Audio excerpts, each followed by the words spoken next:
Silver 101, Module 4, French, German, and Russian silver. In this unit, I'm going to introduce you to French, German, and Russian silver, which are the other three international countries I encounter regularly for silver. Depending on where you are located, you may find a greater representation for a particular country in your collection. For example, a Gulf Coast family might have more French silver in their collection. French silver is extraordinarily complicated. I like to think of French silver being organized like French wine. It has an extremely detailed regional system of classification, full of marks specific to many different small areas of France. To make it even more challenging, many French silver marks are in pictorial form of insects and animals. You may find yourself trying to decipher minute differences between bird shapes, for example. If you have a large quantity of French silver, it likely may be easier to bring in an expert like me to help decipher and catalog it all. There are a few major elements, though, that are simple to identify. After 1838, there were slightly simplified fineness marks. There were different marks for large and small items, as well as items made for export. Large 950 out of 1,000 items were marked with the head of Minerva in an angled cartouche, and 800 out of 1,000 items were marked with Minerva in a curved cartouche. Large 950 out of 1,000 items for export were marked with the head of Mercury in an angled cartouche, and 800 out of 1,000 items were marked with Mercury in a curved cartouche.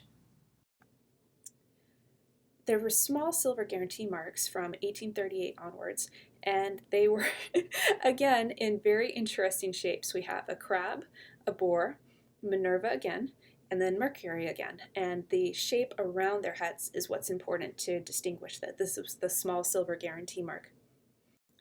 French silver plate generally was marked with the maker's mark in a shaped cartouche next to a number indicating the number of times it had been plated. A key detail about French silver. Émile Puyfaucat was a famous 19th century French silversmith, and his mark was EP. That sounds pretty familiar, right? Be careful not to assume that silver marked EP is just American silver plate. His mark had a knife between E and P, and the letters are in a diamond-shaped cartouche. So when you see a mark that looks like the one pictured here, don't assume that it's silver plate and stands for electroplate. It might be French, and it might be a very nice piece of French silver that he made. German silver is frequently 800 out of 1,000 silver. As German silver is mainly 800 out of 1,000 rather than the 925 out of 1,000, it's softer and more malleable, as well as less expensive due to the smaller precious metal content. In 1886, Germany abolished the previous regional hallmarks and established a crescent, moon, and crown system as the national standard. I often encounter German pieces that are very ornate with intricate repoussé work, and it's quite tricky to find the marks. Unlike American or British marks, they're often hidden within the design and you have to search for them. Russian silver has a different fineness standard, and that's measured in zlotniks. The Russian silver fineness standards were established in 1700 by Peter the Great, and their fineness system is based on a system out of 96 rather than 1,000. So there are 96 zlotniks, 90 zlotniks, 84 zlotniks, or 62 zlotniks. Unlike the other countries we've covered, since it's based on a total of 96 rather than 1,000, it can get a little confusing until you get used to it. I most frequently encounter Russian silver with enamel decorations.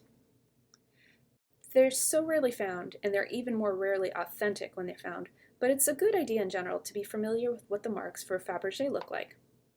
And these are some of the marks for Fabergé, so if you see anything that looks like this, definitely approach it with an air of cynicism, but it's something that you may want to get checked out with further research.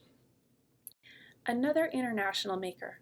I mentioned George Jensen Silver in the American section as he had a New York retail location and was very popular in America, but Jensen was actually Danish.